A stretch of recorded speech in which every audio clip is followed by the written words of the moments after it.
Hello, I'm Enyce Smith, and coming up on Beyond the Runway, we have the overall mother, legendary Michell'e St. Laurent. And she's gonna be talking about everything from family, she's gonna be talking about everything from her road to success with the ballroom scene. So you don't wanna go anywhere because this is gonna be a beautiful interview. This is Beyond the Runway.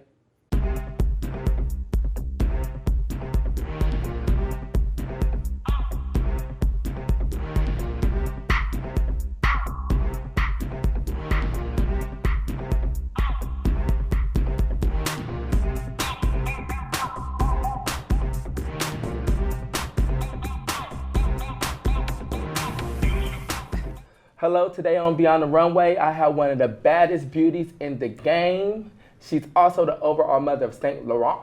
It's the one and only legendary Michell'e St. Laurent. How you doing, Michelle? I'm wonderful, thank you. How are you? I'm fine. You look beautiful. Thanks. Drop dead gorgeous. So yeah, I wanted you to come on my show because I wanted to talk to you about a little something, just have a little chit chat with you. So tell me a little bit about yourself. Where are you from? I'm originally from Oakland, born and raised by way of Stockton. I went to high school there. And as soon as I graduated high school, I moved to LA. Moved to LA. So like, what made you want to move to LA? What made you want to come out here? You know, the very first time that I went to LA, I just knew that was a place that I wanted to move to. And I graduated from high school, and 3 days later, I was in LA. And 3 days later? 3 days later, exactly. Oh, so you wasn't playing any games? No. Okay. I was about it. That was where I was going to be. Is it boring in Stockton, where you from? Is it boring? It looks like it's boring. Yeah, I mean, look, I went to high school there. It was good for high school. It's a perfect place to raise a family. And it served its purpose, but I had to get the hell out of there. Okay, so you moved to LA. So what was one of the first things you did when you got out here? When I first got out here, I was actually a rodeo. Those were my close family members, and they kind of took me in until I found the ropes and I found a job. My first job was actually at Jacqueline Giroux in the Beverly Center. Oh, I can't remember that. Yeah. And then shortly thereafter, I started cosmetology school. Okay. So you said the rodeos, they took you in. How did you meet the rodeos? How did that come about? Well, long story short, it all started in Oakland, where I attended my first ball, and Lovely was the mother of rodeo in Oakland, and she took me to my first ball. Then we traveled to LA, and then that's where I met like Trey and Father Trey, legendary Father Trey. Exactly. And ever since then, it was just history. Okay, you know? So basically, you found the rodeos, they took you in, then you found a job. So you was already walking the balls already. Yeah, I started walking when I was 15 going on 16. 15 going on 16. Okay. So you walk face. Was you walking as a butch queen back then, or did you always walk as Michell'e? Well, something that people probably don't know, my first category was actually butch queen and drag realness. And not until I came to LA, Love is the Message, I had happened to win realness that night, and my two sisters were face girls, and which is Kalia and Tav. Hi. Yeah. They were walking face, and there's India. She walked against them and set them, and they like sent me after her. Was it that night when India pulled out her hair? Exactly. Okay, and then wait, that was one of your first balls? That was one of them. One of them. Yeah, like that was the first ball that I walked face at. Yes. Because you wasn't. I was not around. But okay, so they sent you after her, and did you win her?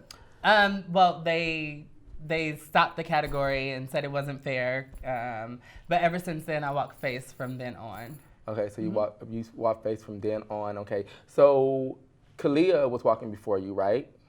Or she was walking face before me. We started our ballroom careers at the same time. Yeah, so y'all was like kind of like the two baddest bitches. No, we were the three baddest bitches. The three, Latavia, the trio Destiny Child. Let's say, how did that feel? Triple threat. Yeah, how did that feel being a part of a triple threat? It was amazing. Like our sisterly bond and sisterhood was dope. Like we got along great. You know, we were all from Oakland. We would make trips down to LA, and everything that we would do it together. So it was awesome. Okay, so y'all was all triple threats, right? Right. So then something happened. It was changes within the houses. So I know y'all was all Rodeos, but I know I don't know if mostly all y'all went to Allure, some went to Givenchy. I know you went to Allure, and Kalia went to Givenchy. Latavia went her own way, right? She was also a Givenchy. Okay, so she was also a Givenchy, but the shade was with you and Kalia. So what happened that night? I know y'all walked against each other. How did that make you feel? Because it seemed like they tried to put y'all against each other. How did that make you feel? Well, let's just clarify a little bit, because it was a little all over the place. So what was happening is once I got a taste of the ballroom scene and was able to really express myself creatively, excuse me, I kind of got the blood rushing, you know what I mean, that pump to like want to get out there and travel and start walking more and more and more. And so that's what I did. But being under the house of rodeo, when I would go out of town, there wasn't a lot of rodeos there, you know what I mean? And some other people that were close to me at the time were Sebastian and Arnold, and you know, they were allures. Shout out to out Arnold in Sebastian. LA. Hey. And so with that, I was always by myself, you know what I mean? And it was a little hard, you know, being a young girl, like traveling and doing all this on my own. You know, it's nice to have support and backup. So then I brought up the fact of leaving, and that's when the Allures approached me. And at that time, I was like, I'm not leaving unless, you know, I could bring so and so and so. And because, I mean, it was a package. Right, you know, we stuck together. And so that was what that was. And there was a couple of people who were upset, you know, and I would be upset if you left my house too. Shit. Well, you know, it was just time to move on and, you know, go into bigger and better things. And so that's what we did. And with that, it came the shade. And the next ball that was coming up was the Love is the Message. Yes, I remember that night. And that's when I came out as an allure. And the Mizrahi Givenchy's came out. And yes, they put me and Kalia up against each other because, you know, the fags, the ballroom scene could be a little messy and they want that, you know, that fire. You know so what? That's what created it. You know what? I think it was a lot of shade because Chloe, I think she's a McGlare, I don't know if she still is, but she came out and they chopped her fast. And I think they chopped her just the fact that they wanted to see you and Kalia go at it. Hey, that's you know exactly what I'm saying? what it Politics. was, yeah. Politics. So, you know, but I felt like I handled that well. I mean, was it any beef after that? Absolutely not. You know, it was all on the runway and it was left on the runway. You know what I mean? At the end of the day, after that, we were still sisters. We kiki, we partied that night and, you know, did our thing, you know, like we normally do. Exactly. So you became an allure and before that, I know you was traveling already. You was making noise. But when you became an allure, like, it was time to go. And you was at every ball walking. I remember the Mizrahi, was it the Mizrahi ball? The Candyland ball? I think you was in all black. You had your hair combed back like this, and you lined the girls up, and you took all of them out. Oh no, what was that? The Jasmine Couture ball in New York. Yeah, exactly. Okay. The Dark Angel. Yes. That was a night that was dear to my heart. Yeah, you did your thing, you know, and I know a lot of people hated you because, well, disliked you because, you know, your beauty, and you was sending the girls. Do you feel that way? Do you feel like people was really like trying to like kind of come for you because you was winning? Because I know Mariah and y'all had like a little thing going on. What's that? Well, with those type of situations with other girls, you know, it's never any beef between us. You know what I mean? It's never anything personal. I think it's the people around that make it the drama that it is, but it's really no drama. You know what I mean? It's just the people putting in my ear or her ear or whoever else's ear, you know. But at that time, did I feel like people were coming for me? No, I can't say that. But being a girl that was winning and was on top of my game, you know what I mean? Of course, people are gonna speculate or say things, or, you know, I was the bitch or the mean girl or whatever the case may be, which truly isn't the case. Nobody actually took the time to get to know me. And once they did, then they seen that I was quite the opposite. Yeah, I get it. So that leads me to this question. So the streets want to know. You know, I want to know. Everybody want to know, but I already know, but I want to ask you. So I know it was a long time rivalry with you and Nadia Milan. Do y'all get along to this day? Absolutely. Yes. Absolutely. Me and Nadia get along. She was just at my housewarming a couple weeks ago. You had a housewarming, bitch, and I was not there. Okay. Yes. We actually started like a sister sorority type of thing with girls like us. You know what I mean? Because even in the real world and ballroom scene or anything like that, like, no one connects to you like your sisters or people that has been through the same things or some of the same things that you've been through. So that was kind of the breakthrough that Nadia and I had, and we're great. Yeah, that's amazing just to see all that drama just comes to a friendship. You get what I'm saying? Absolutely. Like, everybody be young and sometimes we be dumb, like, you know. So that's amazing to me. So every time you come out to the scene or wherever you go, you always A+. When you walk, you always A+. You always put a lot into your effects and everything. That's why you win. Do you feel like it's a lot of pressure on you to step it up to the next level every time you come out? I don't feel pressure wouldn't be the word. I enjoy the ballroom scene. It's fun for me. Like I said, it's my creative outlet. And so the competition continues to be myself, so I want to step it up each time, you know? So it's fun, and that's just what I do. You know, I try to be, you know, on top of my game, and the last time I came out, I need to be, you know, 10 times better than that and continue that. Yeah, because, I mean, I remember when we was in Atlanta, Georgia, I don't know, I think it was Chanel Ball 08, and you had on, I think, I'm colorblind. I think it was silver. Or it gray. was it was gray. It was something, but you sent the girls and you got to the battle of the film queens. You had to go against Dee Dee, and I was so proud of you. You know, like you did your thing. I know after that you kind of disappeared for a little second. I think it was around that time. You disappeared for a little second. Why did you leave? Because I always thought, I'm like, dang, did she get tired of ballroom scene? Did she get tired of the bullshit? What made you kind of leave and, you know, back off? Did you need a break?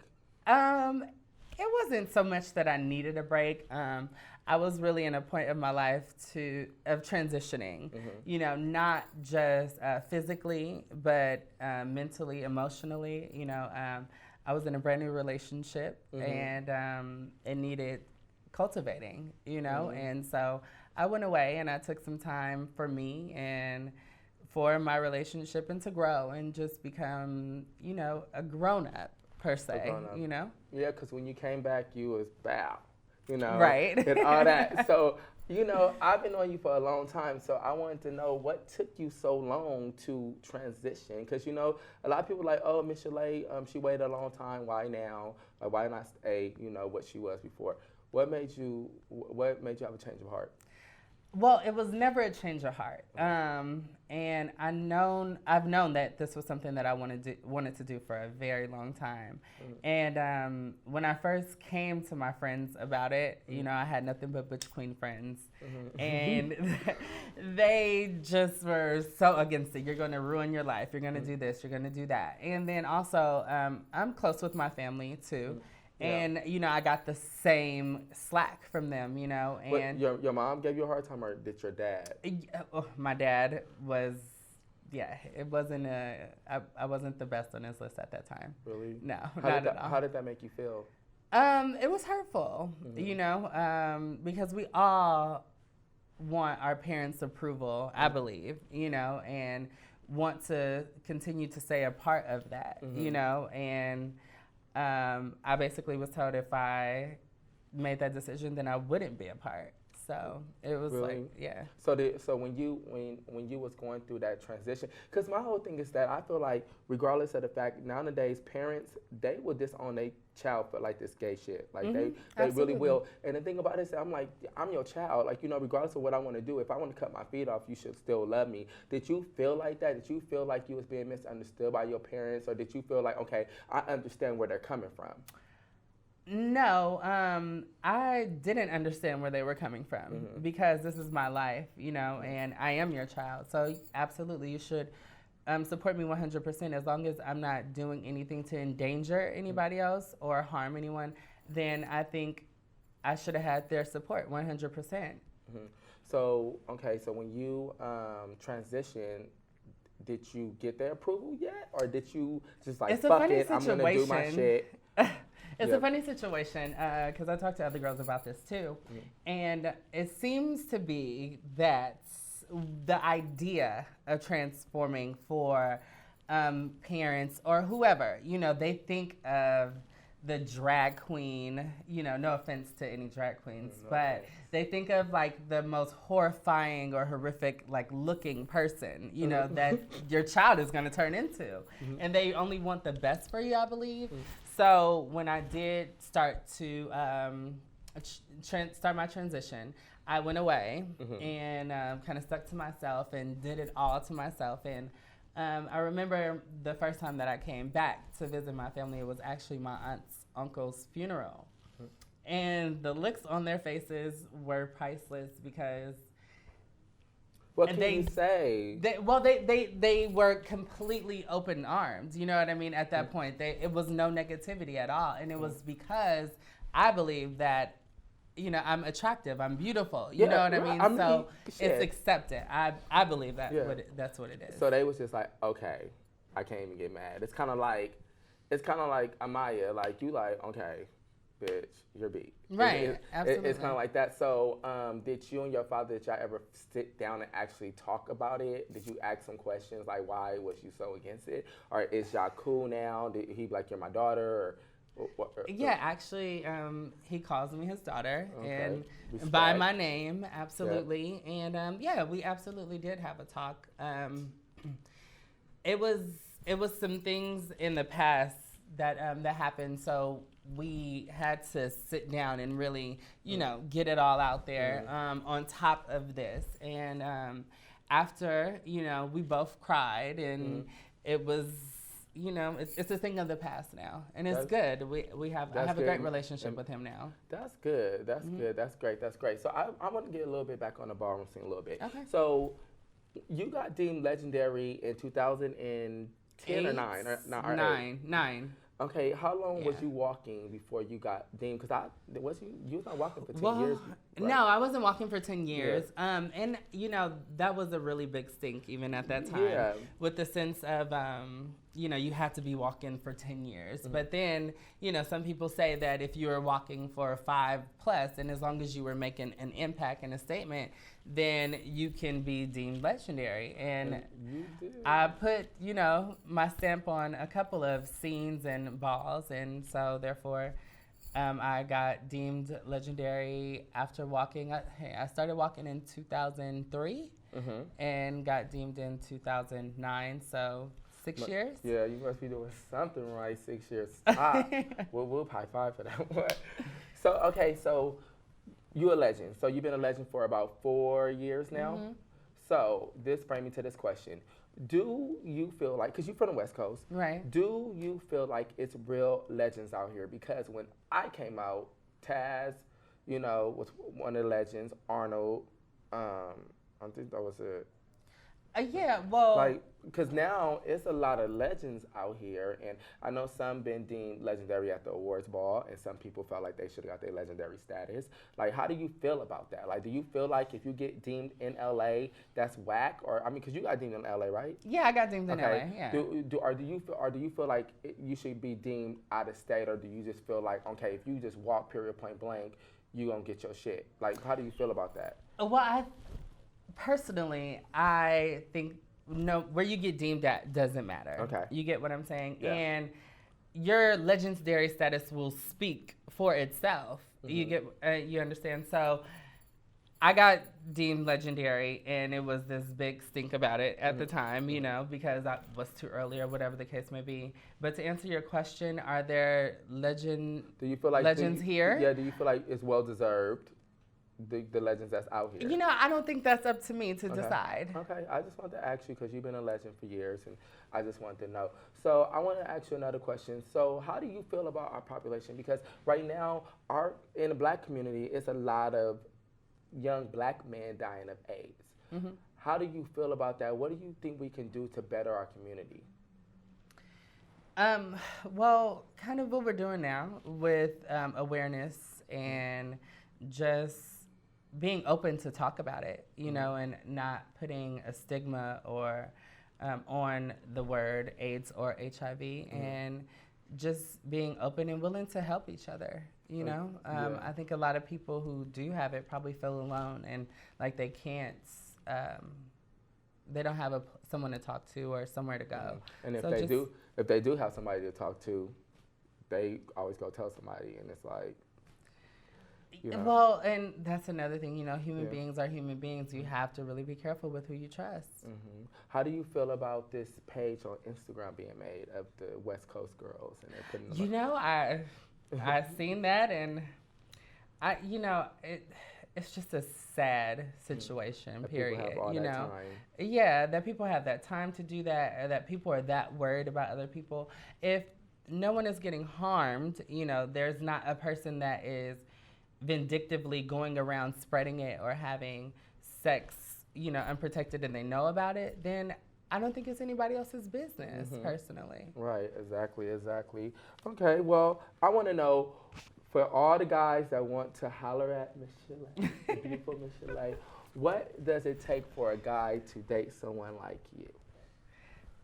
Well, I'm actually off the market, so oh shit! I didn't it know. doesn't even matter. Oops, my bad.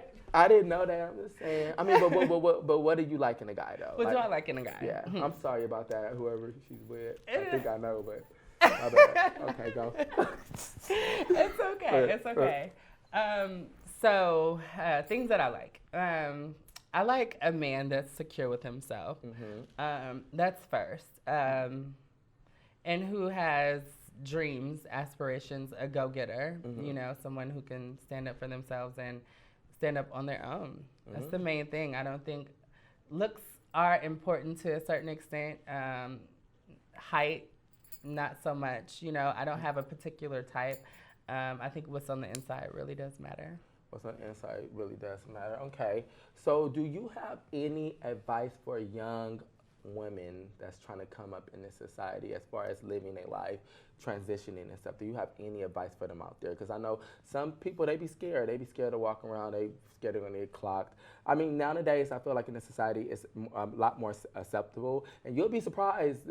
You'll be surprised nowadays. Even if they be like, surprised. But I mean, well, you know, but like, do you have any advice for them if they want to transition and they want to become who they really are deep down inside? Do you have any advice for them? Well, I just say take your time. Take your time. And if that's something that you want to do and you feel like it's in your heart, take your time to make the decision and take your time in your transformation. I think that's most important. Yeah, that's it.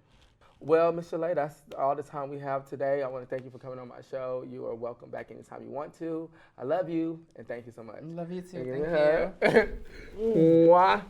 All right, well, I'm Enyce Smith, and remember, everything goes beyond the runway. I'll see you next time.